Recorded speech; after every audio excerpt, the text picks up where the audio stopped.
Good morning students. आज हम लोग स्टार्ट करने वाले हैं +2 के एक और नए चैप्टर के साथ इलेक्ट्रोकेमिस्ट्री।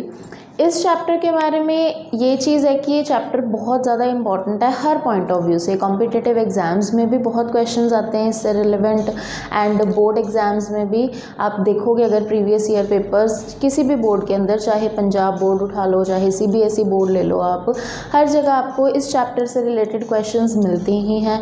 आपको ये भी पता होगा नर्स्ड इक्वेशन, इलेक्ट्रोकेमिकल सेल्स, बहुत सारे इंपॉर्टेंट टॉपिक्स आते हैं इस चैप्टर के अंदर से। सो आज हम इस चैप्टर को अंडरस्टैंड करने की कोशिश करेंगे कि इस चैप्टर के अंदर है क्या। सबसे पहली मेजर चीज़ जो हम स्टार्ट करने वाले हैं वो है इसका थ्योरी पार्ट। थोड़ी सी थ्योरी पढ़ेंगे क्योंकि आपको जब तक थ्योरी क्लियर नहीं होगी, इस कंसेप्ट समझ में नहीं आएंगे, तब तक आप न्यूमेरिकल्स भी अटैम्प्ट नहीं कर पाओगे। ठीक है जी।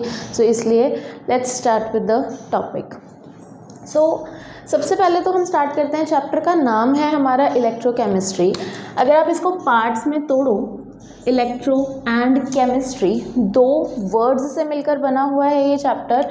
इस चैप्टर के अंदर हम किस बारे में डील करने वाले हैं? Electro means electricity and chemistry तो ऑफ कोर्स डील करती है केमिकल रिएक्शंस के साथ। ठीक है जी।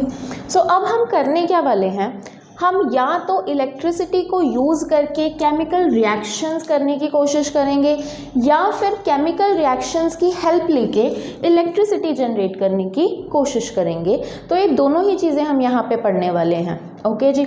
जब हम इलेक्ट्रिसिटी को केमिकल रिएक्शंस करवाने के लिए यूज़ करते हैं तो अब आप कहोगे कि मैम उसका क्या पॉइंट है, हम ऐसा क्यों कर रहे हैं? हम इलेक्ट्रिसिटी जनरेट करें वो तो बात समझ में आती है कि हम केमिस्ट्री को यूज़ कर रहे हैं, केमिकल रिएक्शंस को यूज़ कर रहे हैं एनर्जी जनरेट करने के लिए, वो बात तो बहुत अच्छी है। लेकिन इलेक्ट्रिसिटी को केमिकल रिएक्शंस करवाने के लिए क्या ज़रूरत है हमें करने की? केमिकल रिएक्शंस ना हो तो ना हो। ठीक है। उसका कारण ये होता है बच्चे कि इलेक्ट्रिसिटी को केमिकल रिएक्शंस में हम ज़्यादातर यूज़ करते हैं प्योरिफिकेशन पर्पस के लिए। आपने पढ़ा होगा लोअर क्लासेस के अंदर, जब भी हमारे पास प्योरिफिकेशन वाला मेथड आता है जहाँ पे हम इलेक्ट्रोलिटिक सेल्स की बात करते हैं। जब हम इलेक्ट्रिसिटी से केमिकल रिएक्शंस जनरेट करते हैं तो हमारे पास इलेक्ट्रोलिटिक सेल्स बनते हैं।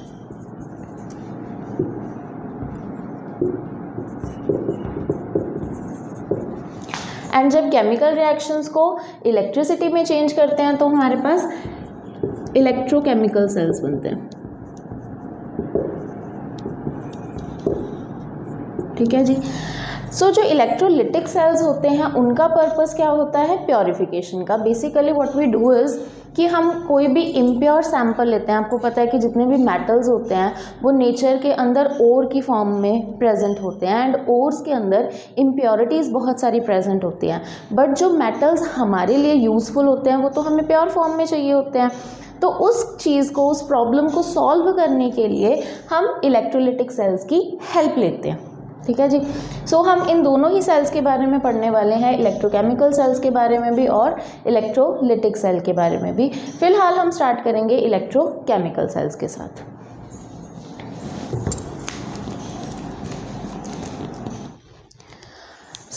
Let's start with the topic electrochemical cells. Electrochemical cell को गैल्वेनिक सेल भी बोल देते हैं, डेनियल सेल भी बोल देते हैं, वोल्टिक सेल भी बोल देते हैं। इसके अंदर हम करने क्या वाले हैं, हम दो कंटेनर्स लेते हैं। एक कंटेनर के अंदर हम जिंक सल्फेट सोल्यूशन लेते हैं, एक के अंदर कॉपर सल्फेट सोल्यूशन लेते हैं। जिंक सल्फेट सोल्यूशन वाले कंटेनर के अंदर आप रॉड भी जिंक वाली डालोगे, कॉपर सल्फेट सोल्यूशन के अंदर आप कॉपर रॉड डिप करोगे। इन दोनों रॉड्स को कनेक्ट करेंगे हम through an ammeter and a key. Ammeter का काम क्या होता है, ये चेक करना कि कितना करंट फ्लो कर रहा है या करंट फ्लो कर रहा है या नहीं कर रहा है। जो की होती है हमारी वो ये मेंटेन करने के लिए हेल्प करती है कि कब हम इलेक्ट्रिक करंट को फ्लो करने दें और कब हम करंट को रोक दें फ्लो होने से। देन उसके बाद हम क्या करते हैं, बीच में डालते हैं सॉल्ट ब्रिज इन दोनों कंटेनर्स के।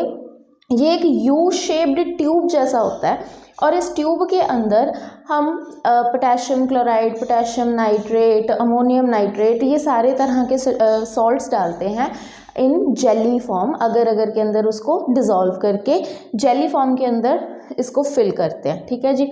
इसका काम क्या होता है सॉल्ट ब्रिज का, वो हम बाद में पढ़ेंगे। फिलहाल आप ये देखो कि हो क्या रहा है इस इलेक्ट्रोकेमिकल सेल के अंदर।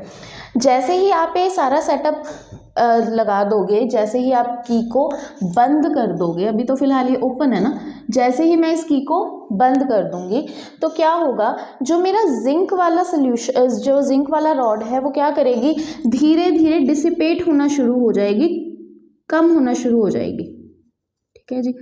और जैसे जैसे ये कम होती जाएगी, होगा क्या, जो जिंक मेटल है वो किसके अंदर चेंज हो जाएगा, zinc two positive ions with electrons. That means क्या हो रही है, ऑक्सीडेशन होने लग जाएगी।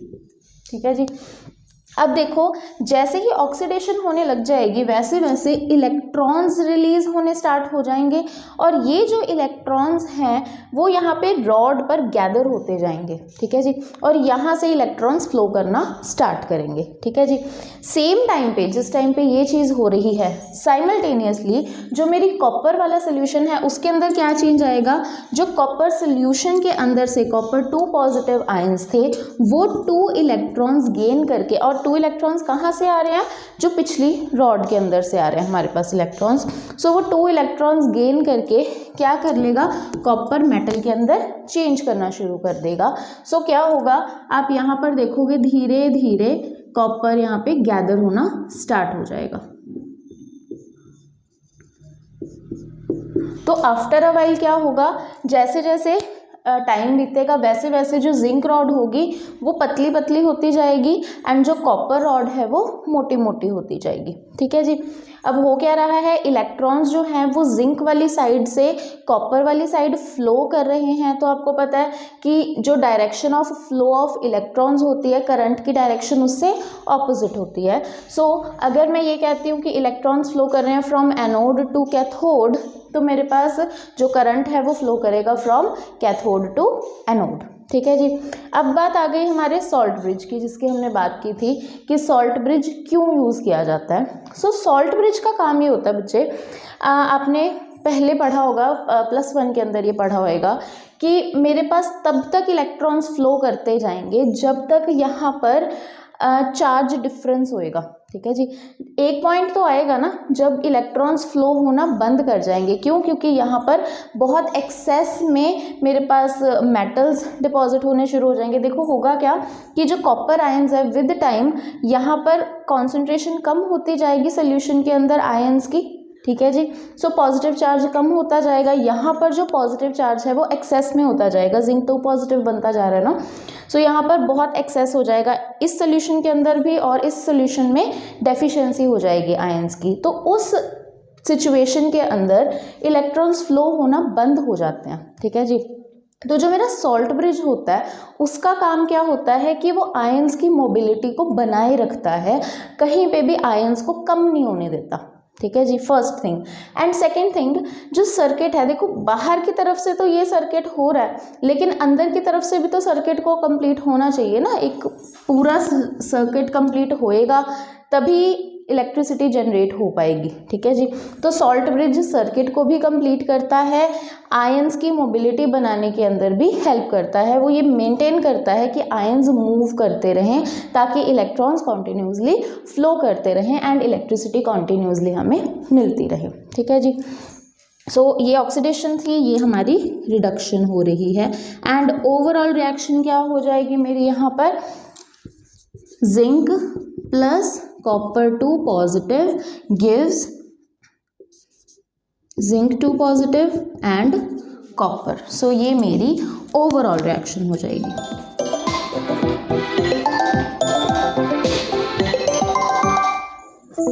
ठीक है जी। सो ये मेरी ओवरऑल रिएक्शन हो जाएगी। ठीक है जी। सो ये चीज़ तो होगी कि हमारा इलेक्ट्रोकेमिकल सेल कैसे वर्क करता है, आपको वर्किंग समझ में आ गई होगी। आपको ये समझ में आ गया होगा कि क्या हो रहा है धीरे धीरे। ऑब्जर्वेशंस की अगर मैं बात करूं तो हमने क्या क्या ऑब्जर्व किया कि मेरी जिंक रॉड थी जो विद टाइम थिन होती जा रही थी, साइज़ कम होता जा रहा था इसका, एंड जो कॉपर रॉड थी उसका साइज़ बढ़ता जा रहा था। दूसरी चीज़ हमने क्या ऑब्जर्व करी थी कि मेरा जो एनोड है उसकी तरफ से कैथोड की तरफ इलेक्ट्रॉन्स फ्लो कर रहे हैं एंड करंट की डायरेक्शन कैथोड टू एनोड है। ठीक है जी। तीसरी चीज़ हमने क्या ऑब्जर्व करी है यहाँ पे कि मेरा जो कॉन्सेंट्रेशन होएगी जिंक वाले सोल्यूशन के अंदर इंक्रीज होती जाएगी एंड कॉपर सल्फेट वाले सोल्यूशन के अंदर कॉन्सेंट्रेशन कम होती जाएगी। ठीक है जी। सो ये हमारी सारी ऑब्जर्वेशंस रहेंगी एंड ये हमारा इलेक्ट्रोकेमिकल सेल था।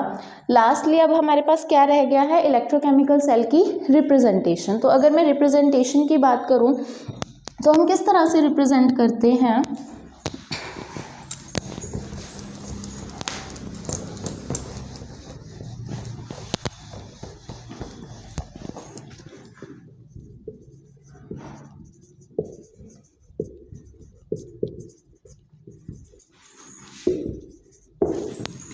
रिप्रेजेंटेशन के अंदर सबसे पहले तो आपको ये ध्यान रखना है कि फर्स्टली हम मेंशन करते हैं जो ऑक्सीडेशन हाफ सेल है उसको मेंशन करते हैं। ठीक है जी। उसके बाद हम लगाते हैं सॉल्ट ब्रिज। सॉल्ट ब्रिज का सिंबल क्या है हमारा, 2 लाइंस शो कर देते हैं हम, ये हमारा सॉल्ट ब्रिज है। एंड उसके बाद हम रिडक्शन हाफ सेल की बात करते हैं। ठीक है जी। सो ऑक्सीडेशन किसकी हो रही है, जिंक की हो रही है। जिंक किस में चेंज कर रहा है, जिंक टू पॉजिटिव आयंस के अंदर। एंड रिडक्शन किसकी हो रही है, कॉपर की। सो कॉपर टू पॉजिटिव किस में चेंज कर रहा है, कॉपर आयंस के अंदर। तो इस तरह से हम रिप्रेजेंट करते हैं इलेक्ट्रोकेमिकल सेल को। ठीक है जी। ये रिप्रेजेंटेशन पढ़ना ज़रूरी क्यों है, क्योंकि इस रिप्रेजेंटेशन के बेस्ड आपको ये पता लगेगा कि कौन सा आयन मेरा ऑक्सीडाइज हो रहा था और कौन सा रिड्यूस हो रहा था। तो हम जो आगे ईएमएफ फाइंड आउट करने वाले क्वेश्चंस होंगे उसमें इस चीज़ को यूज़ करने वाले हैं आप। ठीक है जी। सो स्टूडेंट्स, ये हमारे पास कुछ क्वेश्चंस हैं जो हमने अभी बात की थी कि हमारे पास सेल की रिप्रेजेंटेशन के बेस्ड हम सेल पोटेंशियल या EMF of the cell find out करते हैं। सो वो कैसे फाइंड आउट करते हैं अब हम वो देखते हैं। ठीक है जी। हमारे पास क्वेश्चन है कि हमें standard reduction electrode potential find out करना है, किसके लिए, निकल के लिए, जबकि मेरे पास सेल पोटेंशियल की वैल्यू दे रखी है। ठीक है जी। सेल पोटेंशियल क्या है, 0.59 वोल्ट्स, और मेरे पास जो कॉपर इलेक्ट्रोड है उसका रिडक्शन पोटेंशियल भी दे रखा है। सो मेरे पास फॉर्मूला क्या यूज़ होता है यहाँ पे, वैसे तो आपने पढ़ा होएगा left right, left minus right, वो सब चीज़ें पढ़ी होंगी, कैथोड माइनस एनोड वाला पढ़ा होएगा, बट उसमें बच्चे हो जाते हैं कंफ्यूज। तो हम एक बड़ा ही सिंपल सा फॉर्मूला याद रखने वाले हैं और हर एक क्वेश्चन में आप वही अप्लाई करोगे, विच इज़ कि अगर आप ई नॉट सेल फाइंड आउट करना चाहते हो, आप देखोगे ई नॉट फॉर जो रिडक्शन कर रही है species minus E naught for जो ऑक्सीडेशन कर रही है स्पीसीज। ठीक है जी। सो यहाँ पर रिडक्शन और ऑक्सीडेशन हमें कहाँ से पता चलेगा, सेल की रिप्रेजेंटेशन से, जो अभी अभी हमने पढ़ी है। हमने क्या पढ़ा था कि सेल की रिप्रेजेंटेशन जो ये दे रखी है हमें, सेल की रिप्रेजेंटेशन, इसके अंदर जो फर्स्ट वाला पार्ट होता है वो क्या बताता है कि ऑक्सीडेशन हाफ सेल है ये, और जो सेकेंड वाला पार्ट है वो क्या होता है, रिडक्शन हाफ सेल। ठीक है जी। दैट मीन्स अब जब हम यहाँ पर सॉल्व करेंगे तो मेरे पास रिडक्शन इसका मतलब कि मुझे क्या लेना है, कॉपर आयंस का रिडक्शन पोटेंशियल पहले लेना है, copper two positive to copper, minus oxidation किस स्पीसीज की हो रही है, निकल की। सो वो यहाँ पर सब्स्टिट्यूट हो जाएगा, निकल टू पॉजिटिव निकल। ठीक है जी। और ई नॉट सेल की वैल्यू मेरे पास है, कितनी वैल्यू दे रखी है मुझे ई नॉट सेल की, 0.59। अब ये सारी वैल्यूज़ यहाँ पर सब्स्टिट्यूट हो जाएंगी। कॉपर की वैल्यू कितनी है, 0.34, माइनस निकल की वैल्यू मुझे दे रखी है, निकल की वैल्यू मुझे फाइंड आउट करनी है। सो सिंपली क्या करोगे, ये निकल वाला जो पार्ट है इसको लेफ़्ट साइड पे ले जाओगे, इसको राइट साइड पे ले आओगे, तो इस तरह से इसकी वैल्यू को फाइंड आउट कर दोगे। 0.34 माइनस 0.59, इसकी वैल्यू क्या आ जाएगी, माइनस ऑफ 0.34 0.25 वोल्ट्स। ठीक है जी, सो ये मेरा आंसर आ जाएगा। ठीक है जी, क्लियर। सिमिलरली नेक्स्ट वाला क्वेश्चन है, उसके अंदर भी हम कुछ इस तरह से ही करने वाले हैं। अगेन मुझे इस बार क्या करना है, मुझे standard EMF for the cell find out करना, मतलब मुझे ई नॉट सेल की वैल्यू को फाइंड आउट करना है। ठीक है जी, फॉर्मूला फिर वही अप्लाई होगा। इस बार क्या है, मेरे पास जिंक और लेड है। ठीक है जी, जिंक ऑक्सीडेशन कर रहा है और लेड रिडक्शन कर रहा है, तो सिंपली क्या आ जाएगा, E naught for reduction minus oxidation होता है formula, so reduction potential for lead minus reduction potential for zinc. ठीक है जी, इन दोनों को आप सब्ट्रैक्ट करोगे। लेड का रिडक्शन पोटेंशियल की वैल्यू मुझे दे रखी है, लेड की पहले है कितनी, माइनस 0.126 वोल्ट्स, माइनस जिंक की कितनी वैल्यू दे रखी है मुझे 0.763, और ये किसकी है, नेगेटिव की, सो नेगेटिव नेगेटिव पॉजिटिव हो जाएगा, माइनस 0.126 प्लस 0.763, सो इसकी वैल्यू क्या आ जाएगी मेरे पास 0.634 वोल्ट्स। ठीक है जी, सो इस तरह से आप standard EMF of the cell find out कर सकते हो। एक चीज़ और रह गई थी जो बताने वाली, वो ये थी, जो हमारा सेल रिप्रेजेंटेशन होती है उसके अंदर ऑक्सीडेशन हाफ, रिडक्शन हाफ, बीच में सॉल्ट ब्रिज हो तो पता लग गया था आपको। जो ये चीज़ दे रखी होती है 1 मोलर, ये क्या होती है, ये होती है कॉन्सेंट्रेशन ऑफ द इलेक्ट्रोलाइट। ठीक है जी, जितनी भी कॉन्सेंट्रेशन का इलेक्ट्रोलाइट होएगा वो यहाँ पे ब्रैकेट में साथ में मेंशन्ड होता है। ठीक है जी, आई होप आपको इलेक्ट्रोकेमिकल सेल अब क्लियर हो गया होगा। ठीक है जी, एंड उससे रिलेटेड आपको न्यूमेरिकल्स भी समझ में आ गए होंगे कि हम ईएमएफ ऑफ द सेल कैसे फाइंड आउट करते हैं, standard EMF of the cell कैसे फाइंड आउट करते हैं, वो तो हमने यहाँ पे सीख लिया।